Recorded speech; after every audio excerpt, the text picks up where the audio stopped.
Kata spiritual sering disalahartikan sebagai sesuatu yang mistik atau supranatural. Padahal dalam Islam, spiritual bukan tentang kekuatan tersembunyi, melainkan tentang kesadaran manusia di hadapan Allah. Allah berfirman di Quran Surah Az-Zariyat 50-an, "Dan aku tidak menciptakan jin dan manusia, melainkan supaya mereka beribadah kepadaku." Ayat ini menegaskan bahwa tujuan keberadaan manusia bukan mencari kekuatan, tetapi beribadah dan sadar akan peran dirinya sebagai hamba Allah. Apa itu spiritual? Spiritual adalah bangkitnya kesadaran. Kesadaran bahwa hidup bukan hanya tentang dunia, tetapi tentang makna, tanggung jawab, dan akhir perjalanan. Allah berfirman dalam Quran Surah Al-Hajj 46, "Apakah mereka tidak berjalan di muka bumi, lalu mereka mempunyai hati yang dengan itu mereka dapat memahami?"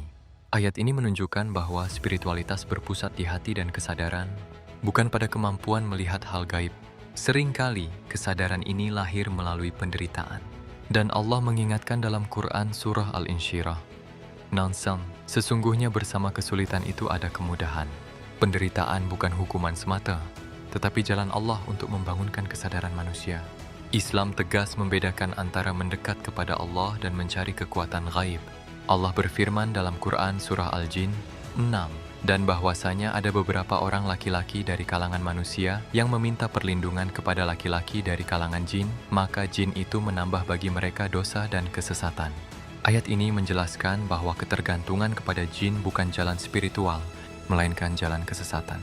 Spiritual adalah menguatkan tauhid, menambah ketaatan, membuat hati tunduk dan tenang.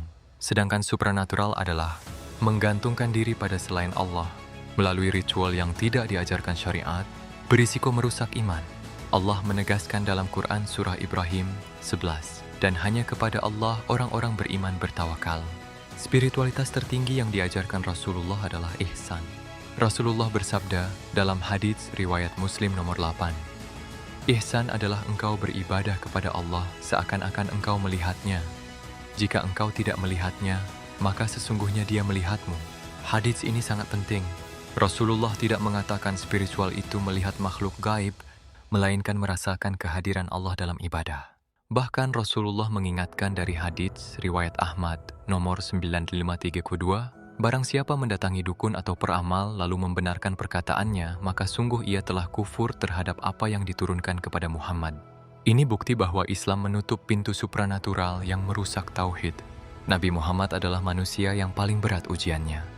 Rasulullah bersabda dari hadis riwayat Tirmidzi nomor 2398, "Manusia yang paling berat ujiannya adalah para nabi, kemudian orang-orang saleh setelah mereka.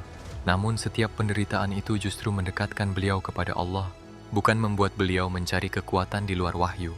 Allah menghibur Rasulullah dengan firman-Nya dalam Quran Surah Al-Ahqaf 35, "Maka bersabarlah kamu sebagaimana kesabaran para rasul yang memiliki keteguhan hati." Spiritual sejati bukan tentang menjadi istimewa, melainkan menjadi hamba yang sadar. Allah berfirman dalam Quran Surah Ar-Ra'd 28, "Ingatlah, hanya dengan mengingat Allah hati menjadi tenang."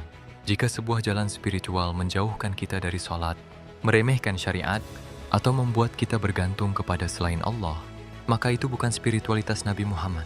Spiritual sejati selalu bermuara pada tauhid yang murni, ibadah yang ikhlas, akhlak yang lembut, hati yang tunduk kepada Allah,